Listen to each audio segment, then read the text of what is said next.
For a long time, I learned the safest way to survive was to be invisible. Not quiet like shy, not invisible like weak. Invisible like the kind of man people look through, not at. The kind of guy you can humiliate in public and never even feel guilty about it. That was me. For almost 2 years. And the crazy part is, I let it happen on purpose. Because sometimes, when you're trying to take down a monster, you don't walk in like a hero. You walk in like help. My name's Jonah Pierce.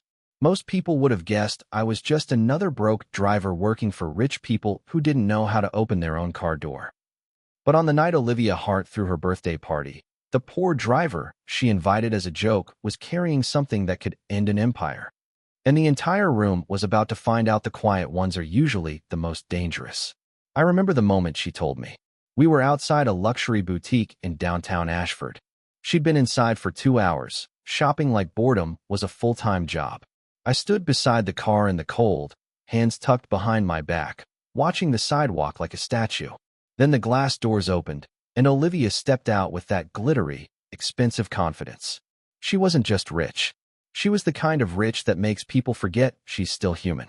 Hair perfect, lips perfect, coat probably worth more than my monthly rent. She walked toward me slowly, smiling like she'd just thought of a way to entertain herself. "Jonah," she said, and that alone made my stomach tighten. She almost never used my name. People don't use your name when they don't see you as a person. "Yes, ma'am," I answered like always. Calm. Blank. Nothing on my face. She tilted her head. "I'm having a birthday party next weekend. Big one. Private. Everyone important will be there." Then she paused, like she was about to offer me a gift. "You're coming." I blinked once. "As your driver, ma'am?" She laughed. Not a friendly laugh. The kind that says, "I own you." No, not a staff. Her smile stretched wider. "As entertainment. My friends love you. The silent little driver who takes orders like a robot. I want you to wear a suit, walk around, try to act like you belong. And let them have their fun." She watched my face for a reaction, like she expected me to crumble. But I didn't. I lowered my eyes and nodded. "Of course, ma'am. I'd be honored." Olivia looked pleased. She thought she'd won.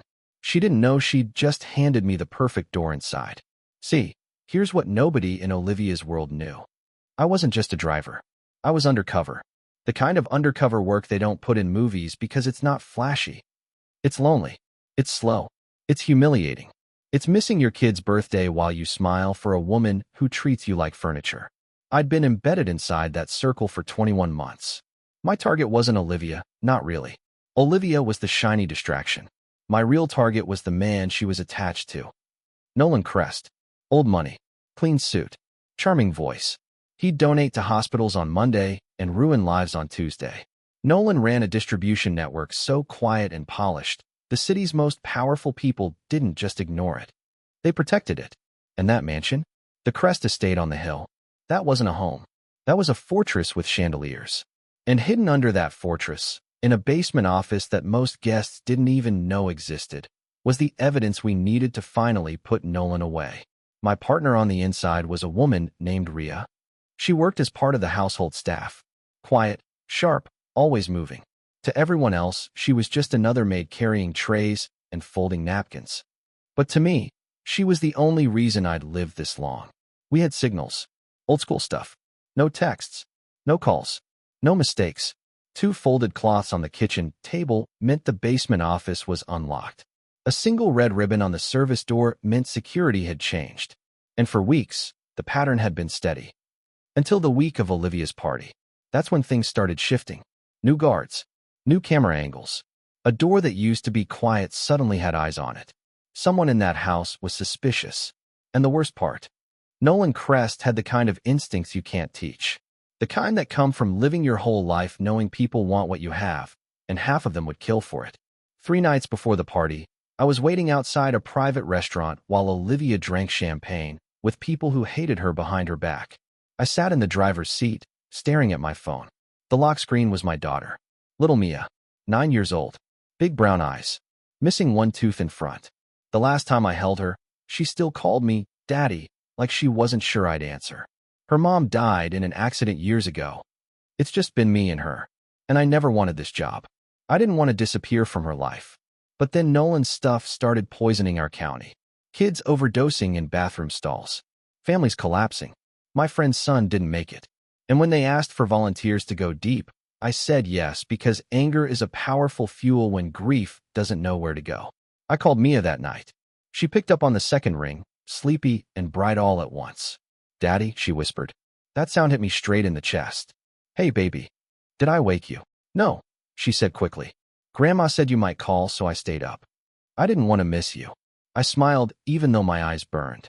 "I miss you too. How was school?" She started talking fast, telling me about a drawing she made, a kid in her class who got in trouble, how she wanted pancakes in the morning. Normal little stuff. The kind of stuff that's not small when you're missing it. Then her voice got quiet. "Daddy, when are you coming home?" There it was. The question she always asked. The question I always hated. I swallowed. "Soon, sweetheart. I'm close. I promise." "You always say soon," she murmured. And I could hear the disappointment, the way she tried to hide it because she didn't want to make me sad. That hurt worse than anything. "I know," I said softly. "But this time I mean it. When I come home, I'm staying." She paused. "Pinky promise?" I smiled through the ache. "Pinky promise." The night of the party arrived like a storm rolling in. The Crest estate was lit up like a movie set. Valet line full of luxury cars, a fountain running in the cold air like money didn't care about temperature. Music spilling out of open doors. Laughter. Flashing cameras. The kind of night where people pretend life has no consequences. I stepped out of the car in a black suit I borrowed from my department, and for the first time in a long time I didn't look like help. I looked like somebody who belonged. That alone made heads turn. People stared like they couldn't understand what I was doing there. And honestly, that was the plan.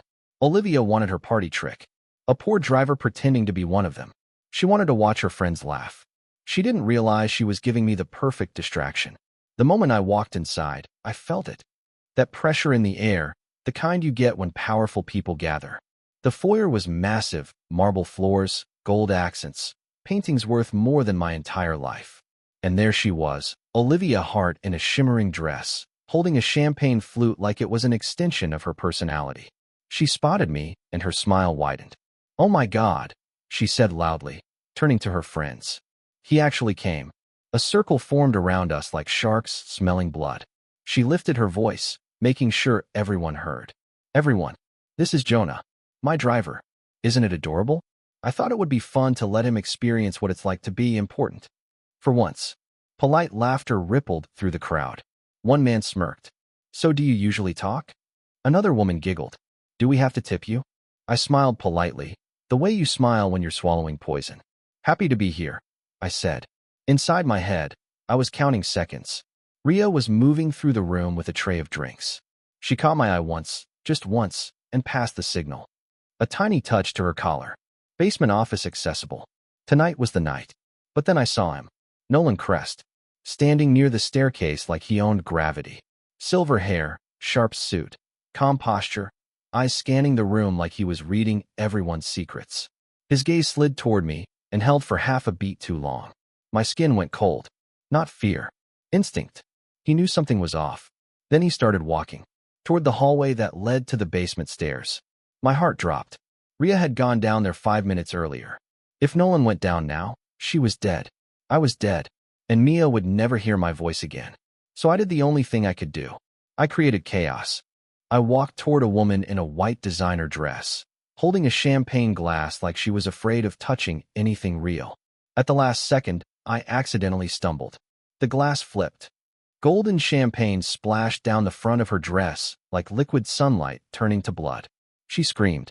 A real scream. "Hi," sharp, offended. Everyone turned. The music didn't stop, but the energy did. The whole room snapped its attention onto us. "What is wrong with you?" she shrieked at me. Olivia rushed over immediately, eyes blazing.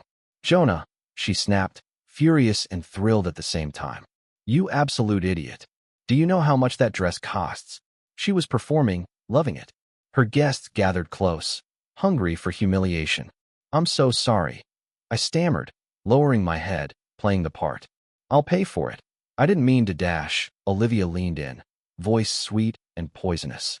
"You couldn't afford to clean my shoes, let alone pay for that dress." Laughter erupted again.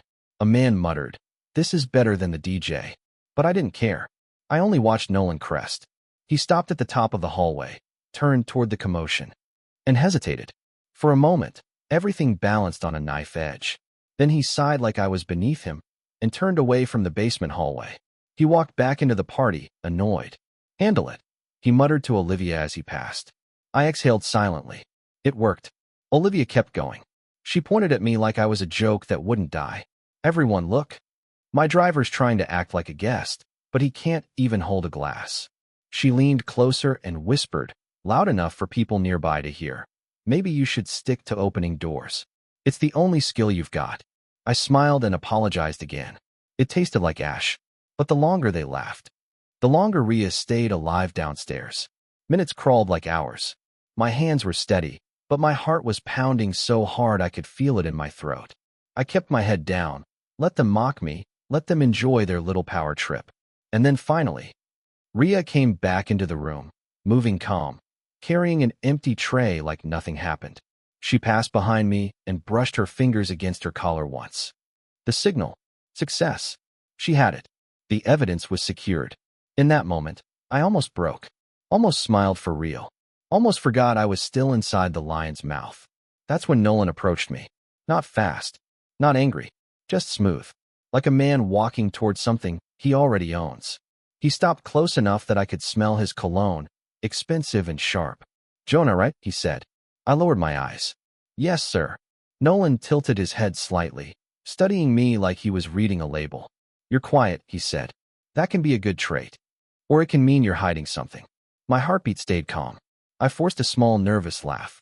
"Just trying not to cause trouble, sir." Nolan stared at me a second longer. Then he smiled. And I swear it wasn't friendly. "Smart." He patted my shoulder like we were buddies, then walked away. My skin crawled where his hand touched me. He was suspicious. He just didn't have proof yet. The party ended around midnight. Guests stumbled out laughing, drunk on wealth and cruelty. Olivia passed me on the way out and smirked. "Good job tonight," she said like she was complimenting a dog for sitting. "You didn't cry. I'm proud of you." I nodded. "Thank you, ma'am." But inside, I was already gone. Mentally, emotionally. I was already on my way home to my daughter. 3 days later, the world changed. Federal agents swarmed the Crest estate at dawn. Black SUVs, tactical gear, helicopter overhead. The kind of raid that doesn't ask politely. Nolan Crest was taken in cuffs from his basement office, the same office he thought nobody could touch. His accounts frozen. His networks exposed. His friends suddenly nowhere to be seen.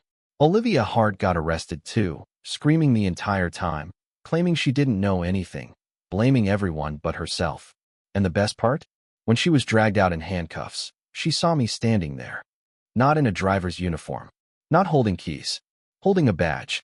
She froze. Her face went pale. "You," she whispered, voice cracking. "You were." I looked at her calmly and said, "Invisible. Just like you wanted." She tried to speak, but nothing came out. Because what do you say when the man you mocked as powerless turns out to be the reason your whole world is collapsing? That afternoon, I drove to a small house on the quiet side of town. My mother-in-law's place. My hands were shaking so bad I had to grip the steering wheel like it was the only thing keeping me upright. I walked to the porch and knocked twice. Footsteps ran inside. Fast. Light. The door flew open and there she was. Mia. Taller. Older. Hair longer. Face changed. But those eyes were the same. She stared at me like she couldn't trust it. Then her mouth opened and she made this little sound. Like a sob and a laugh at the same time. "Daddy," she whispered. I dropped to my knees right there on the porch and opened my arms. She slammed into me like she'd been holding her breath for years. "You came back," she cried. "You really came back." I held her so tight I felt my chest ache. "I'm home, baby," I said into her hair. "I'm really home. And I'm not leaving again." She pulled back just enough to look at me, eyes wet. "Pinky promise?" I smiled and held up my hand. "Pinky promise." She wrapped her little finger around mine, and suddenly, all the humiliation, all the loneliness, all the waiting, it felt worth it. But here's the thing nobody tells you about winning a war like that. When you finally come home, you don't just get your life back like nothing happened. You have to rebuild it. You have to earn the moments you missed. You have to sit with the guilt, the nights you weren't there, the birthdays you skipped, the way your kid learned to grow without you. And the truth is, I'm still learning how to forgive myself for that. So let me ask you something, and I really want your honest answer. If you were in my shoes, would you have done the same thing? Would you sacrifice years of your kid's childhood to take down someone who was poisoning the world? Or would you say, forget it, and just go home? Because I've heard both sides. Some people call it justice. Other people call it obsession. And part of me still wonders, did I do the right thing? Or did I just trade one kind of pain for another? Drop your thoughts in the comments. And if you've ever been underestimated, mocked, treated like you didn't matter, tell me this. What did you do when it was finally your turn to prove them wrong?